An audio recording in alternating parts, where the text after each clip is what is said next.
The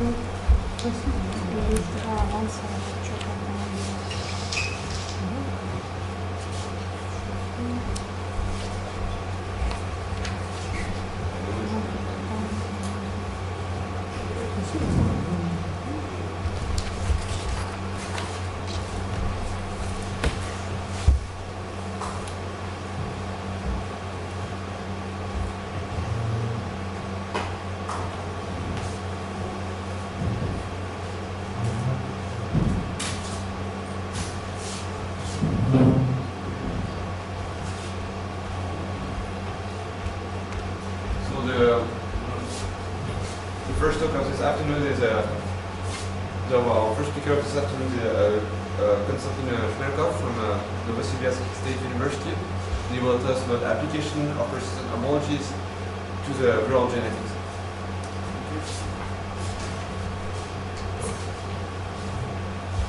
Hello, today we'll talk about persistent homologies and its applications in the viral genetics. First of all, what is it, persistent homologies? Suppose we have a manifold, but we don't have an exact description of its structure. The only way to explore its topology is to study the sample of points lying on this manifold. Another way, we have a point cloud, finite metric subspace of this manifold. And we want to know something about the topology of the manifold. Studying epsilon neighborhoods of these points, we can build an abstract simplicial complex. And then we can compute homology groups of this complex.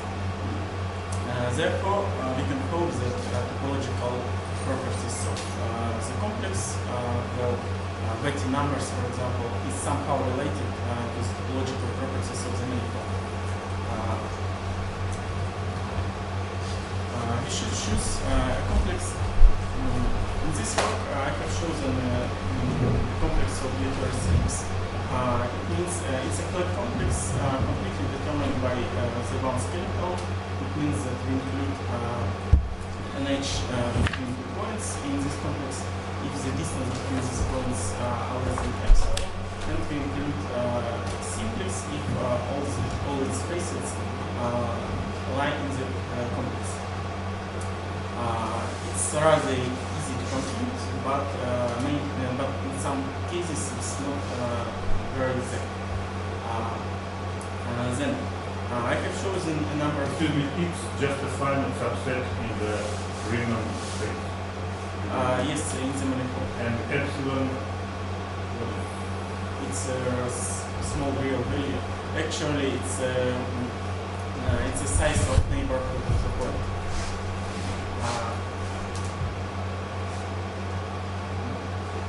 Epsilon is the size of this ball. So you consider epsilon balls around. So you consider epsilon neighborhood of this x of each point done x. Yes. And the most important question: how can we choose a good epsilon? Actually, we are not obliged to choose only one epsilon. We can choose a sequence of epsilons. So we take a bunch of epsilon values.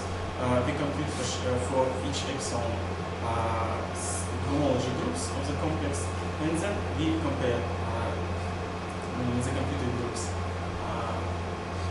The idea of visualization of this approach is the following: bar plots. Actually, on the horizontal axis, we have the values of epsilon. Here we have homology groups.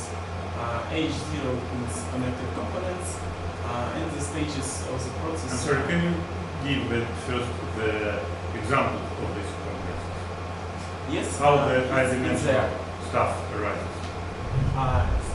These are examples of the complexes for different values of epsilon. For example, for very small epsilon, we have many points and some edges. No triangles, no cycles. Why some points of x are joined by h and some points because the distance between these points are less than this value of epsilon. Then we increase epsilon, more points are connected. We have one triangle, and for example, two cycles, two non-trivial cycles. It's shown by these two barcodes. But do you consider that as an abstract complex or as something embedded in a space? Because the last picture should be a simplex of a very high dimension. But should it be treated as a simplex of a very high dimension, or should it be treated as its image in R3 or whatever? As we deal with persistent homologies in the computer, we are limited by the size of complex, yes. So we can limit ourselves, for example, as maximum dimensions 2 or 3. No. I'm not. Talking about definition, of course, we consider all simplex, arithmetic dimensions, Abstract simplex. Yeah, So principally, about definition, he asked about that. We consider all of it, only some limited by some dimensions. Yes, in theory you consider all the dimensions. Sorry, how I see the augmentation of numbers high-dimensional simplexes. This is what I understand. The third picture, what does it mean? There are several what? Yellow and several green. What's the difference? No. the third one. Yeah. Actually, yellow triangle is included in the complex. And this one, for example, it's a non-trivial cycle. This is for different epsilon. Sorry. Thank you. So in this picture we have three different non-trivial cycles, and it's shown by three barcodes here. Comparing different complexes, we can find feature that are persistent increasing epsilon. A purple in the last, what does it mean, the purple? This is high-dimensional thing? Yes. The purple simplex. Yes, it's high-dimensional simplex. Yes. It doesn't have relation to the purple in H2. No. And now some words about viruses, viral genetics. The most important part of virus for us is its genome. Actually, we can represent it as a long string over the alphabet of 4 letters: A, T, G, C. In reality, it's usually contained in one or more molecules of the RNA or DNA, but it's not very important for us now. For the replications, viruses use error-prone self-replications. What does it mean? It means that we have, in the first generation, we have a line, and with some probability in each position, an error might be introduced independently of the position. It looks like, yes, for example, in the second generation, we have T. Here, instead of C, in the next generation, we have another error, and over the time, the mutations are augmented, and you can have many errors.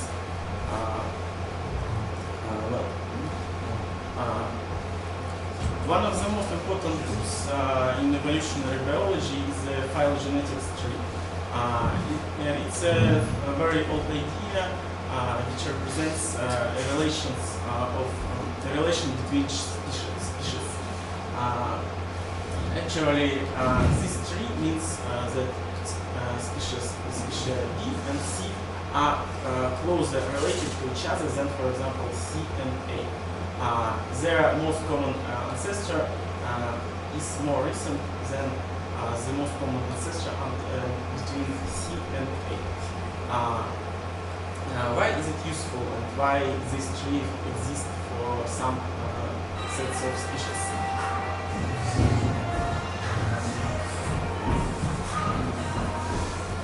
There is a postulate that if we have a set of genes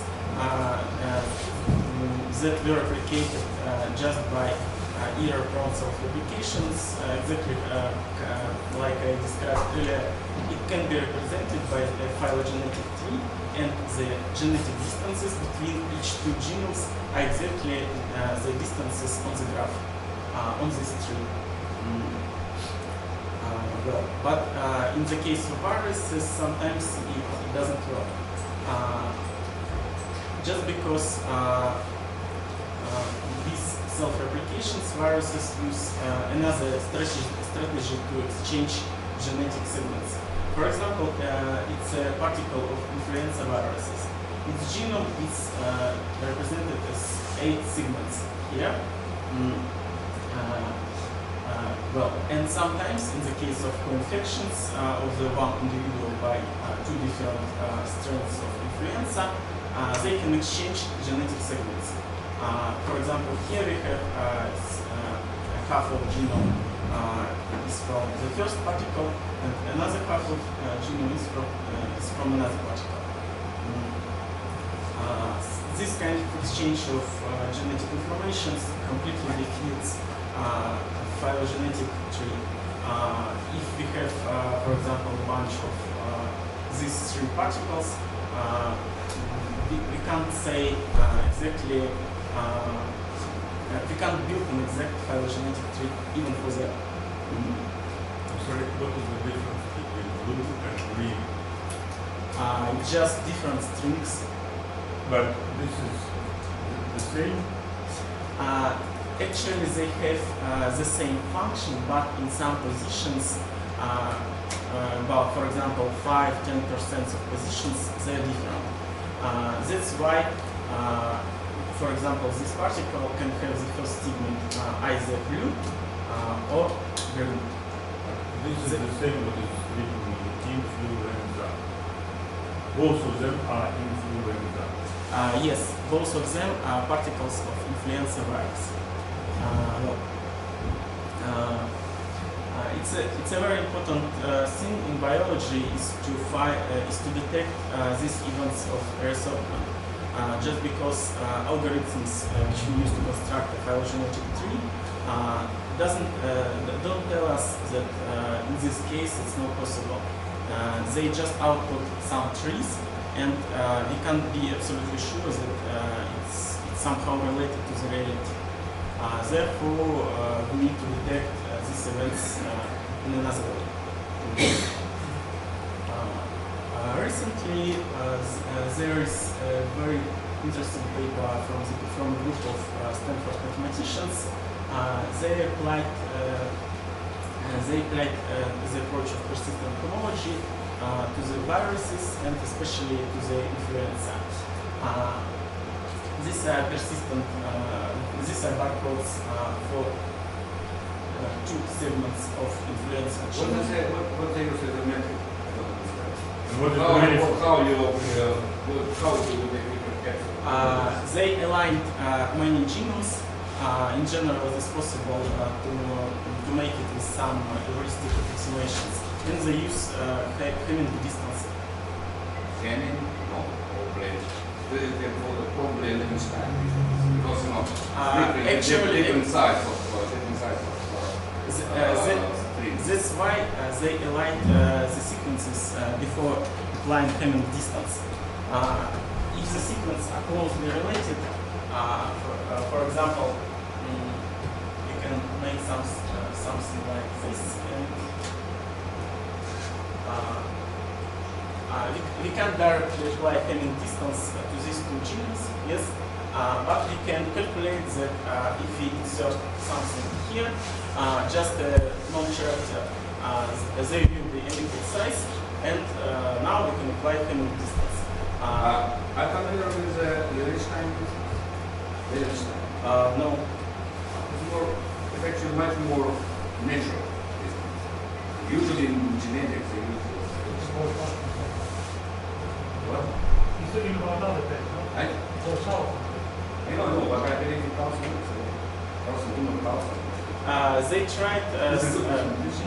They tried a few genetic distances, but after this they told that in the case of viral genetics it doesn't really matter whether we use Hamming distance or some other closely related distances.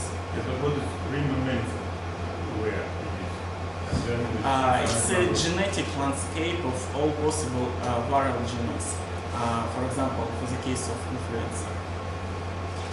We can't directly describe it, it's too complicated and we know that too little, too good. But we can take a bunch of viruses from the nature and explore it as a metric subspace.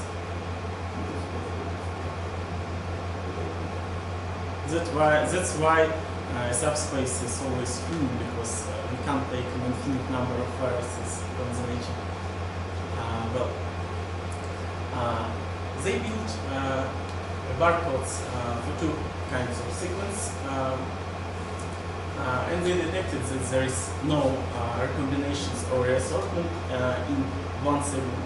But if we take concatenations of these two segments, HA and A, for example, we have many barcodes in the dimension 1 and in the dimension 2. It means that really we have a reassortment between these two segments.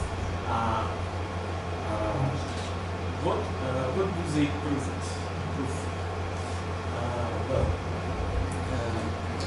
They have shown that if you have a set of genomes that can be represented as a tree or as a family of tree, then all high-dimensional homology groups will be trivial, beginning from n equal 1. And the barcodes of H0 we can use to rebuild a phylogenetic tree. Using the computational experiments, they have shown that barcodes of H1 correspond to the reassortment, or in the case of different viruses, recombinations. It's a very similar process, but more sophisticated. And in this case, they can't build a proper phylogenetic tree. There is one interesting question: what does it mean barcodes of H2 showed here? They didn't answer this question. In my book, I considered a very simplified model of a viral genome exactly as influenza. Viral genome is represented by a set of segments. Exchange of genetic exchange between two viruses can be only using segments of the same type. For example, in the line.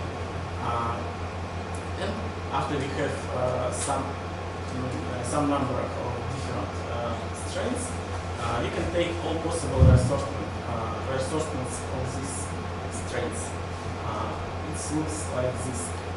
You have taken 3 original strains and we built all possible reassortments here. It's for the case of 2 segments. Yes.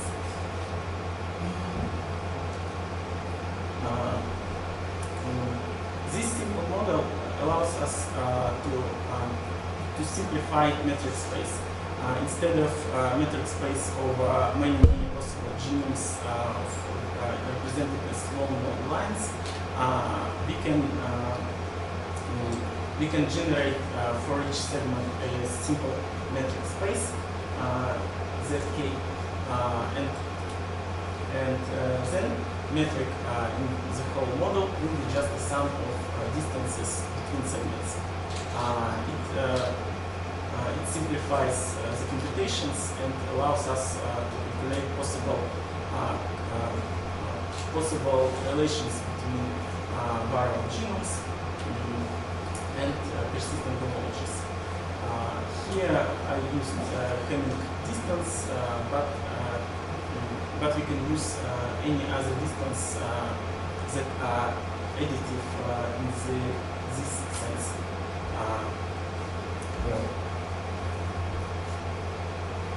For example, let's take a very basic example: 2 strains, 2 segments. These are 2 original strains, and these are reassorted strains. The barcodes for this model is here. We increase epsilon in this model In the beginning, we have 4 connected components. It's represented as 4 barcodes here. Then we increase epsilon. Here we have just 2 connected components. Then we increase epsilon. Now we are here. We have only 1 connected component, and we have 1 non-trivial cycle here. Therefore, H1 is non-trivial. Then, if we increase epsilon too much, we will have just 1 connected component and no non-trivial cycle. Now we are somewhere here.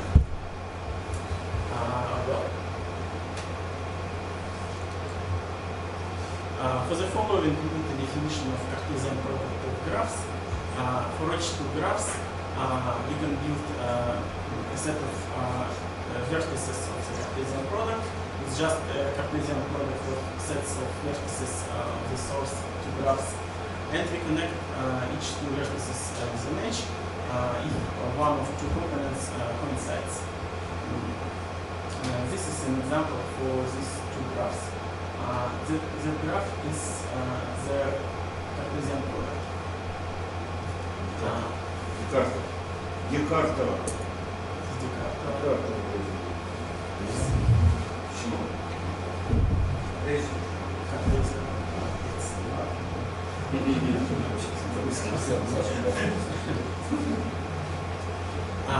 In exploring a simple model with 2 strings and segments, I have discovered that with this one very particular condition, we can say that one skeleton of Victory Strings complex equals K2 in the Cartesian degree n, or in other words, just a skeleton of n-dimensional cube.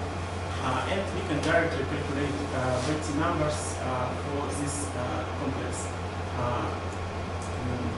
It is given in these formulas, and I want to notice that Betti numbers of H2 is 0.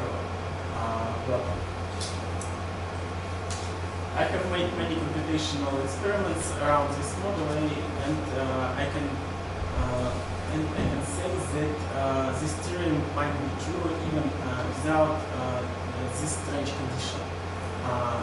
In all computational experiments, I have noticed that after this value of epsilon, there is no more new barcodes, and existing barcodes are exactly the same number, Betti 1, and there is no Betti 2 barcodes.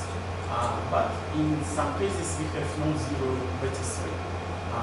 An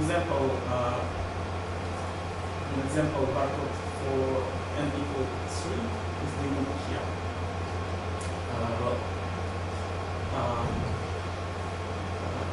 I have a similar result for the case of model with 3 strings and n segments. We have very similar condition here, and one skeleton of the complex equals K3 power and Cartesian power, yes. And we can express Betti1 using just n, and Betti2 equals 0 for all n. And very similar computational results. In this case, we can exactly this number of H1 barcodes, even without this condition.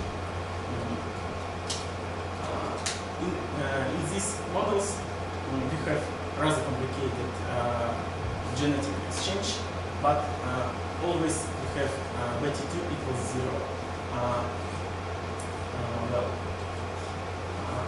There I have made program of simulation of the evolution using a Wright-Fisher model with edit reassortment. It's just a simulation of error-prone self-replications. We copy viral genome, we introduce some point-wise mutations, and in each generation we reassort a certain number of viral genes.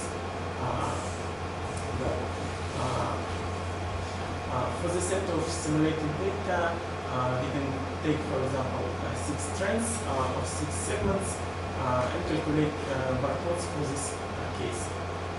This we have many H1 barcodes. It's good.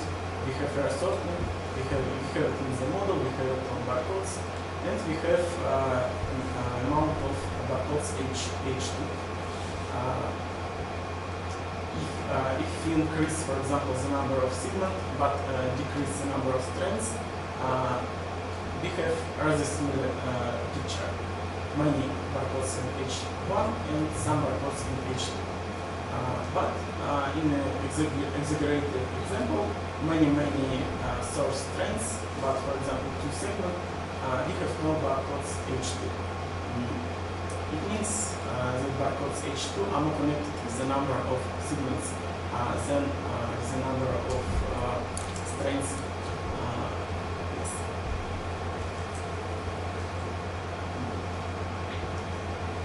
I have analyzed real genetic data brought from the viral from database of influenza genome. For example, it's barcodes for a sample of 70 genomes, just a concatenation of 2 segments, like a network of Stanford mathematicians. Sorry, are the influenza TCG? Yes.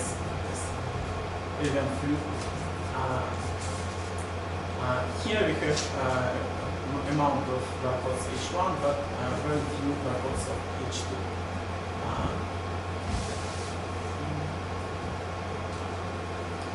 The next I have analyzed a similar sample from influenza genomes limited by 2 years. Just the same picture. Well, it means that found reassortment as a real bug, not just a coincidence in the data. For example, the reassortment between the virus of 79 and the virus of 2009. If we take human influenza virus, the picture is very different. We have few barcodes H1 and almost no barcodes H2. Human influenza has less genetic diversity than avian influenza, and it's a normal picture. For example, if you take just a subtype of avian influenza, we have similar picture. It's not.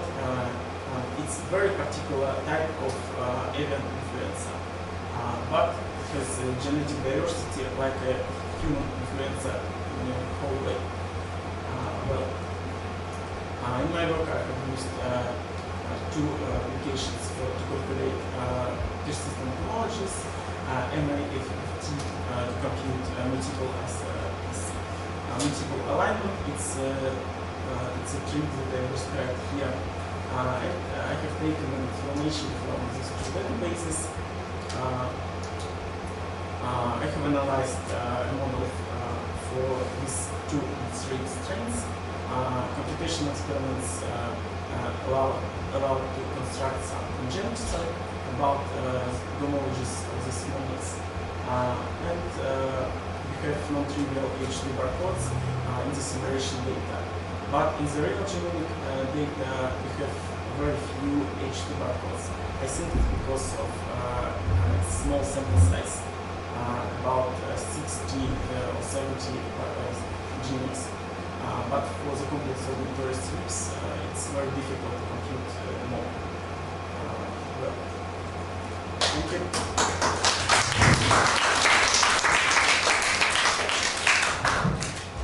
Is there some question or remarks? Comments? Can you compare with the real barcodes with others and non-influenza? What make the same? For other viruses? For other viruses? Yeah. Yes, I have built barcodes for hepatitis B viruses, but it looks like it's the same as in case of influenza. So what? You found some laws?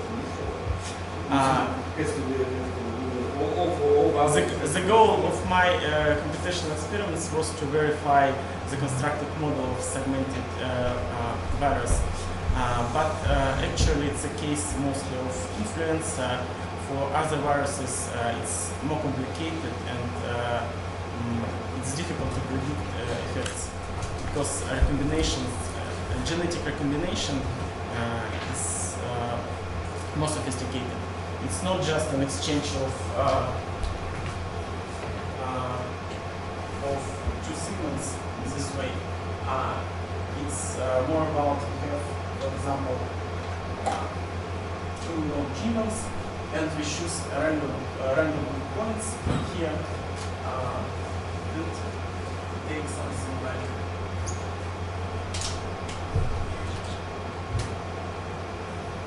and we have something like this. It's more difficult to analyze change in random pattern genes. But for hepatitis B, it looks like the same. So what does it mean that H1, H2 for biology? Why this is that? It's a very recent topic and it's not well explored by biologists, but H1 means reassortment or recombinations. It's important to detect for the case of viruses because reassortment is the reason why we have some dangerous strains of viruses. For example, avian flu in Asia, it's completely because of reassortment between different strains. Recombinations in the case of hepatitis B, C, in the case of HIV, it's the reason why we have so much difficulty to combat these infections. Okay, there are no questions at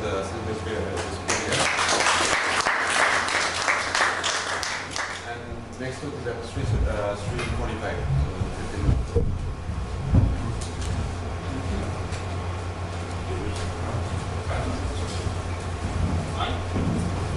Ну, сейчас довольно много, по-моему,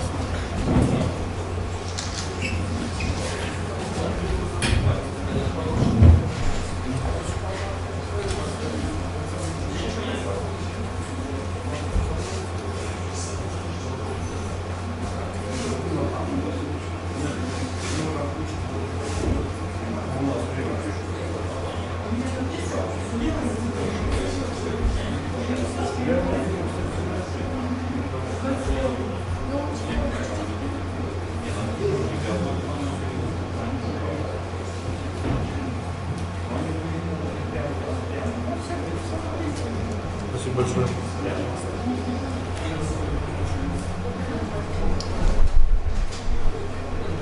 Что, батарейки сидишь? Нажимаешь. не знаю.